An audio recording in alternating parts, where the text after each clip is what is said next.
हमारे श्री पंढरपुर में एक भक्त हुए, उनका नाम था दामाजी पंत। क्या नाम था? श्री दामाजी पंत। एक राजा के, एक बादशाह के सूबेदार थे। आज की भाषा में कहें तो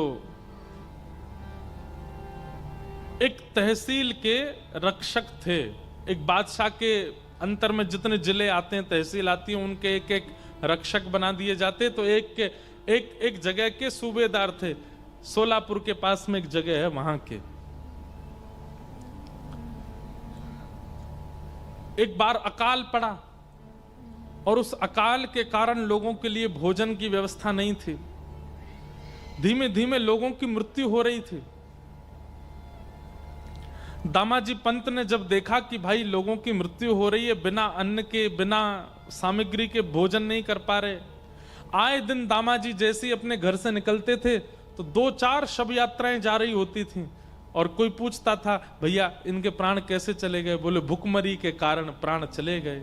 अकाल पड़ा है, खाने को अन्न नहीं है, बादशाह राजा सब अपने भंडार भर रहे हैं, जनता पर, प्रजा पर कोई कृपा कर नहीं रहा है, लोग मर रहे हैं। दामाजी क्या करते थे? अपने घर आते और घर की कुछ सामग्रियां बेच देते, कुछ अन्न इकट्ठा करके और फिर लोगों में बांटते। अपनी पत्नी के आभूषण बेच देते, फिर लोगों में बांट देते।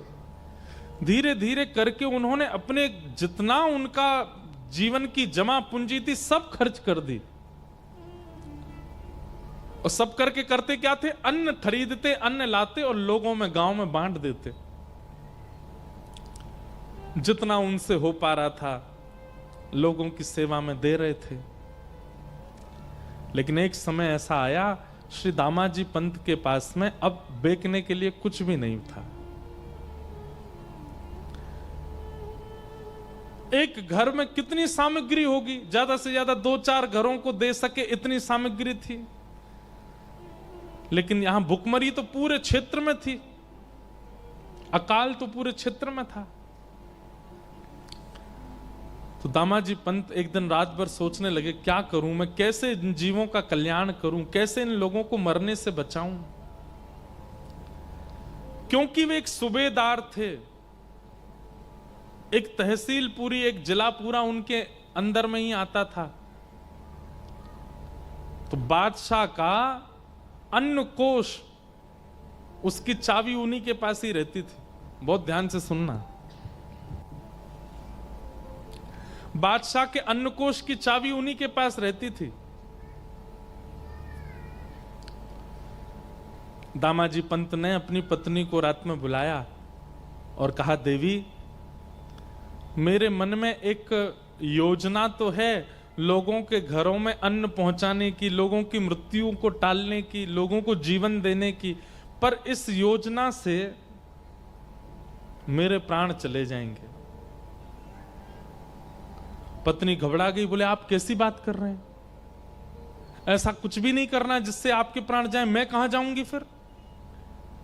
दामाजी कहने लगे, देवी मेरे एक के प्राण जाएंगे पर लाखों के प्राण बच जाएंगे। और ऐसा भी हो सकता है कि मेरे तो प्राण जाएं, साथ में तुम्हारे भी प्राण ले लिए जाएं। पत्नी बोली, ऐसा क्या विचार कर रहे हैं आप? तब दामाजी बोले, मेरे पास ये अन्न कोष की चाबी है बादशाह की, उसमें इतना अन्न होगा कि अगले 2-3 महीने तक, जब तक वर्षा का समय नहीं आता, जब तक ठाकुर जी की कृपा नहीं होती पृथ्वी पर, तब तक लोग मरेंगे नहीं, अन्न होगा। उसको मैं खोल दूंगा, लोगों में बांट दूंगा, और फिर जब बादशाह को पता चलेगा वो मुझे सूली पर चढ़ाएंगे, और हो सकता है कि मेरे साथ साथ तुम्हें भी चढ़ा दें। लेकिन मेरे मन में आता है कि अगर मेरे प्राण चले जाएं, लाखों के बच जाएं, तो ये सेवा मैं कर सकता हूं।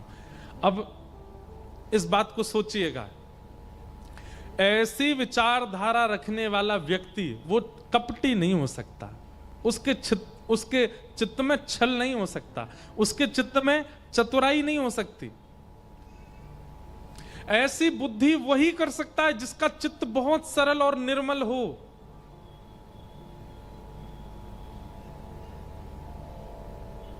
हम लोग ऐसी विचारधारा वाले नहीं हैं। हम लोगों की विचारधारा विचित्र है। संकट आने पर हम अपनी रक्षा प्रधान मानते हैं,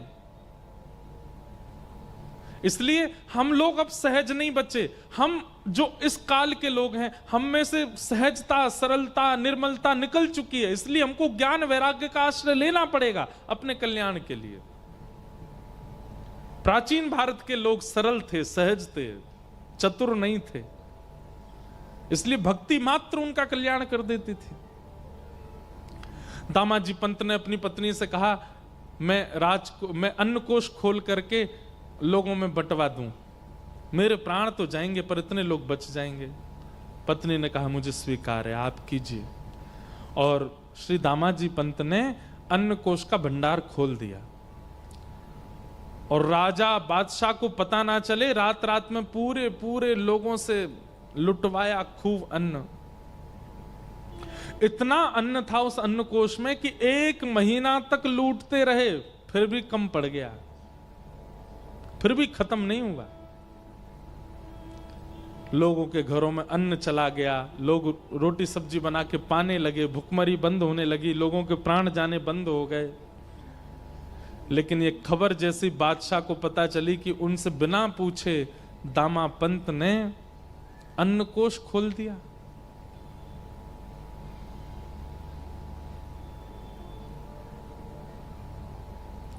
बादशाह ने आज्ञा कर दी, तुरंत बंदी बनाओ, और दामा पंत को पकड़ करके बंदी बना करके सूली पर चढ़ा दो। मुझसे बिना आज्ञा लिए इसने ये किया कैसे?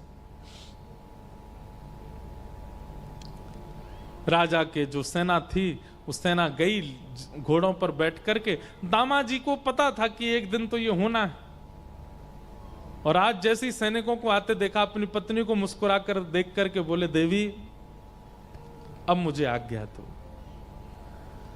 अब मुझे जाना होगा। देखो ये सब आ रहे हैं, ये मुझे ले जाने ही आ रहे हैं और मुझे सूली पर चढ़ाएंगे।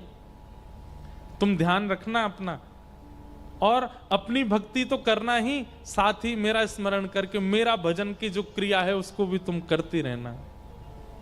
पत्नी बहुत रोई, दामाजी को बंदी बना लिया, और बंदी बना करके सेना जो थी ले जाने लगी। चलो राजा की आज्ञा है, तुम्हें सूली पर चढ़ाना है। हाथों में हथकड़ी, पैरों में बेड़ियां बांध करके ले जा रहे थे दामाजी को। थोड़ी दूर पर पंढरपुर आया, और पंढरपुर आते ही नेत्र सजल हो गए श्री दामाजी के। और जो सेनापति था उससे कहा, एक अंतिम इच्छा मेरी पूरी कर देंगे आप? बोले क्या? ये मेरे इष्ट का स्थान है, श्री पंडरीनाथ भगवान यहां विराजते, आपकी अगर आज्ञा हो तो मैं ठाकुर जी को केवल प्रणाम कर लूं। प्रणाम करके मुझे बस उनका दर्शन करना है।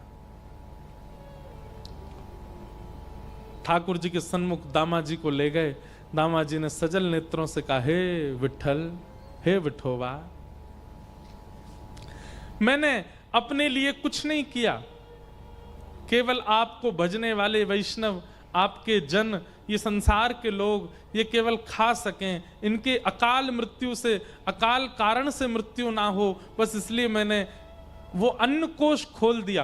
किया मैंने गलत है, ये अपराध मैंने किया कि एक बादशाह का अन्न कोष, एक राजा का अन्न कोष उससे बिना पूछे मैंने खोल दिया। लेकिन मैं अगर उनसे पूछने जाता तो वो कहीं ना कहीं चाबियां भी मुझसे अपने पास रख लेते, और फिर मैं जीवन में कभी मानव सेवा नहीं कर पाता, लोगों को अन्न नहीं दिलवा पाता। इसलिए मैंने उनसे पूछना उचित नहीं समझा। बिना पूछे ये क्रिया मैंने की, जो कि है तो अपराध, लेकिन भगवान इस अपराध से क्रुद्ध होकर के, नाराज होकर के आप चाहे जो मुझे दंड दीजिएगा, पर नाथ अपने से दूर मत कीजिएगा।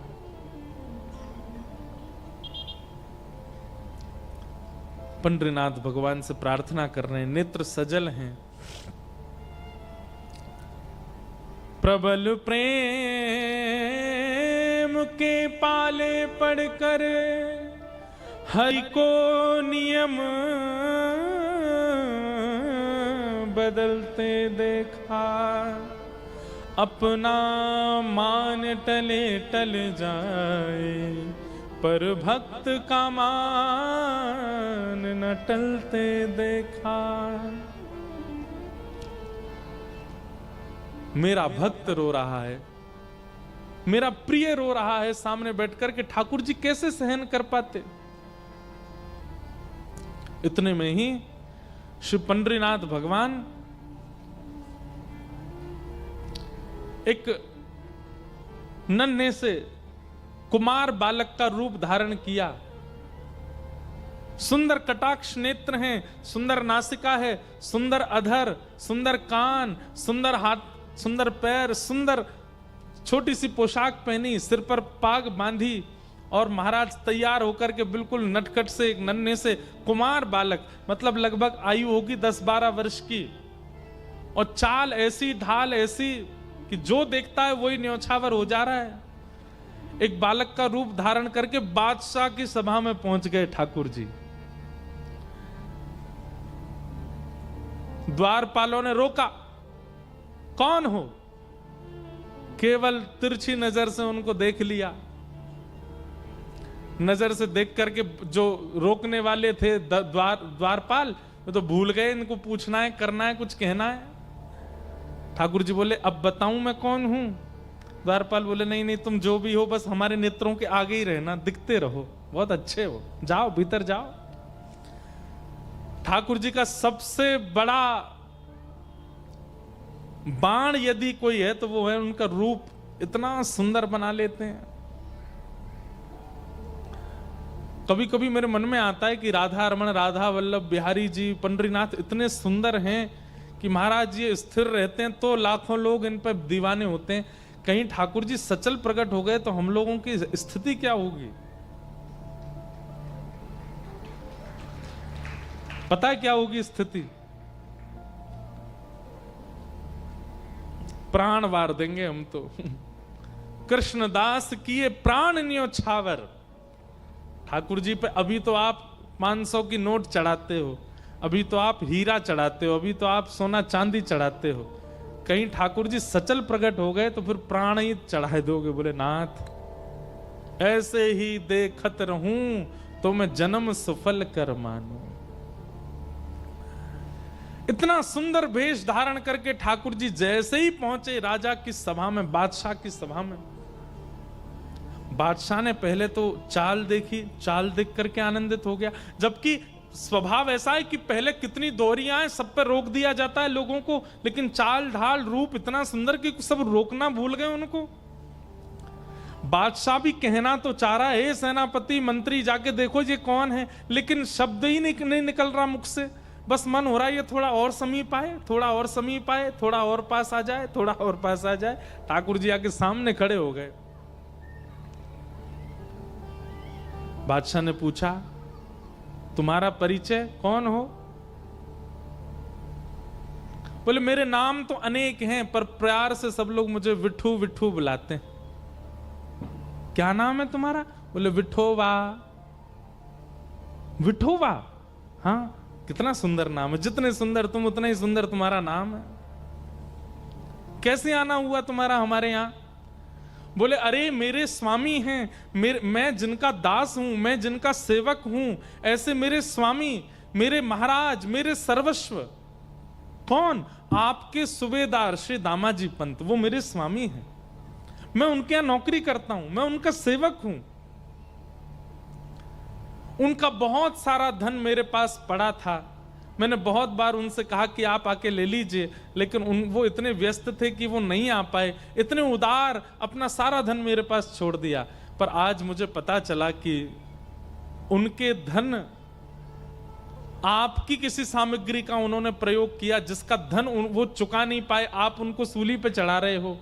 तो मैंने सोचा कि उनका जो बकाया धन है जो मुझ पर है वो मैं आपको दे देता हूं ताकि उनकी मृत्यु टल जाए। बादशाह बोले, इधर देखो सब लोग, इधर देखो, यहां देखो, कथा सुनो।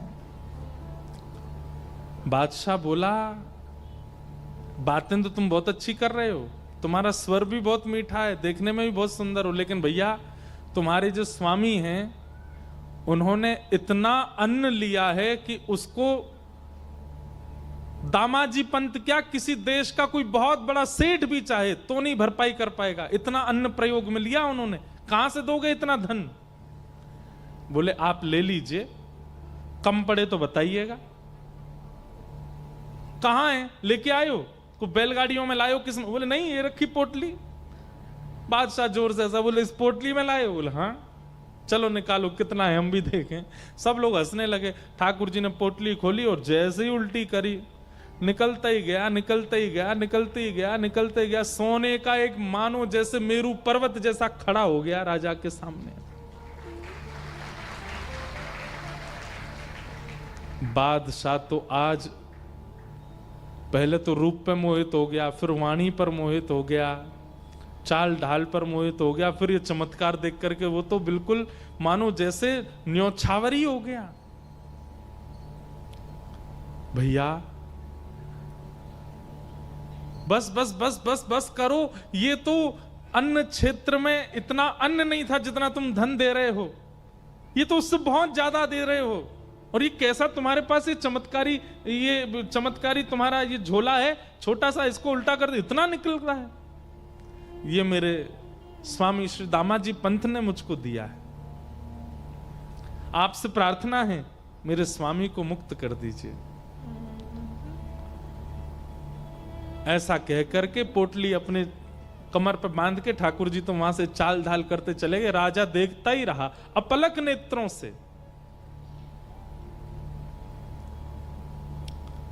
और जाते जाते ठाकुर जी गए और जाकर के राजा से बोले, अब धन पर्याप्त है ना? बोले हाँ। अब एक पत्र में लिख दीजिए कि आपने दामाजी पंत ने आपके समस्त अन्य क्षेत्र का धन आपको चुका दिया और आप उनकी मृत्यु जो दंड आप दे रहे हैं उसको आप टालते हैं, अपना हस्ताक्षर करके मोहर लगा दीजिए। और एक पत्र पर सब लिखवा करके मोहर लगा के हस्ताक्षर करवा के ठाकुर जी तो चले गए। बादशाह देखता ही रह गया। दामाजी पंत का नित्य नियम था, गीता जी का पाठ करते थे। आज सूली पर चढ़ना था उनको प्राण त्यागने के लिए। अपने अंतिम समय में अपना नित्य कर्म कर रहे थे, संध्या वंदन करके गीता जी जैसे ही उन्होंने खोली उसमें वो पत्र मिला। पत्र में लिखा था, श्री दामाजी पंत ने जितना अन्न प्रयोग किया सबका धन चुका दिया, बादशाह के हस्ताक्षर और नीचे मोहर। गीता जी में वो मिल गया। दामाजी पंत देख करके आश्चर्यचकित हो गए। और यहां सब लोग उनको उठाने के लिए, अब ये पत्र किसको दिखाएं, कौन मानेगा? पत्र तो देख लिया, इतने में कुछ लोग आए और राजा ने उनको भेजा था सेना को, और सेना से जाकर के कहा, भैया दामाजी पंत की जो मृत्यु के लिए सूली बनाई है ये स्थगित करो। क्यों? बोले इन्होंने सारा धन चुका दिया है और इनका सेवक गया था वहां राजा के यहां, बादशाह के यहां जाकर के उसने धन चुका दिया है, इनकी अब मृत्यु टल गई है। दामाजी पंत समझ गए, बोले कि ये कोई और नहीं कर सकता। इतना धन कौन देगा अन्न के लिए आज के युग में? कोई और देश का बादशाह भी चाहे तो इतना धन नहीं दे सकता।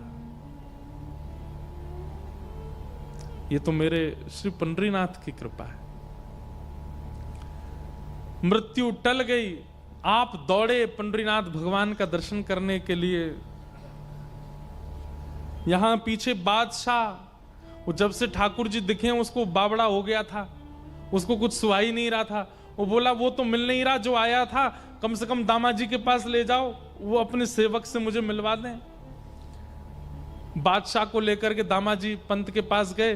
दामाजी पंत बैठे थे पंडरीनाथ भगवान के मंदिर के बाहर, और बादशाह ने जाकर के उनको पहले प्रणाम किया।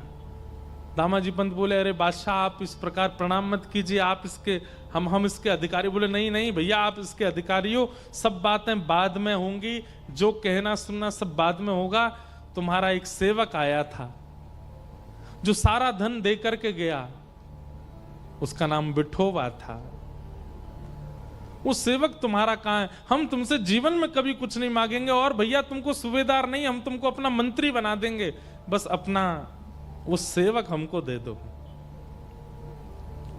दामाजी पंत बोले मेरा कोई सेवक नहीं है स्वामी, मैं सबका सेवक हूं, मेरा सेवक कौन है? अरे बोले वो सांवला सा था, उसकी चाल बड़ी मधुर थी, बोलता था तो ऐसा लगता था मानो मिश्री निकल रही है, बोलता वो था, मुंह में पानी हमारे आता था। ऐसा पहली बार देखा कि किसी की वाणी सुन के मुंह में पानी आता हो, किसी का दर्शन करके रोम रोम पुलकित होता हो, किसी को देख करके आंखें झपकना भूल जाती हूं। मुझे रात भर नींद नहीं आती है, मुझे वही वो दिखता है। मैं तुमसे हाथ जोड़ के प्रार्थना करता हूं, हम धन कोष तुमको दे देंगे, अन्न कोष तुमको दे देंगे, अपना वो सेवक हमको दे दो।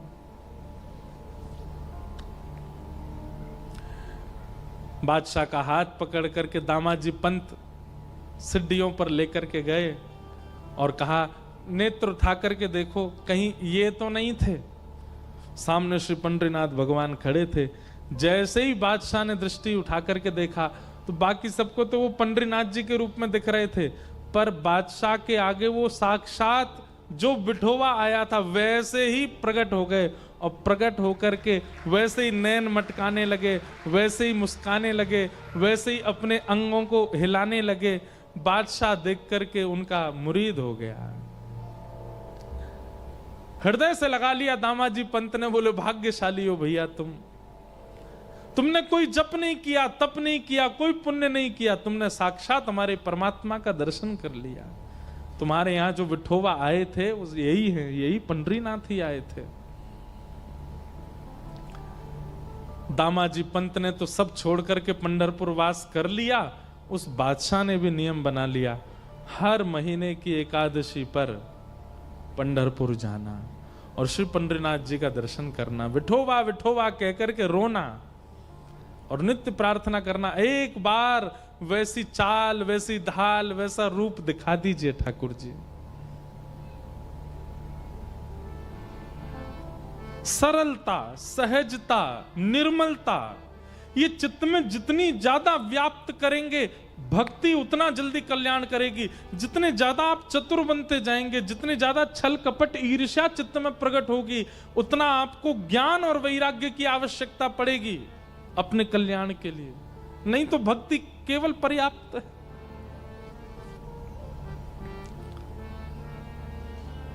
पंडरीनाथ ने कृपा की दामाजी पंत पर, क्योंकि सरल चित्त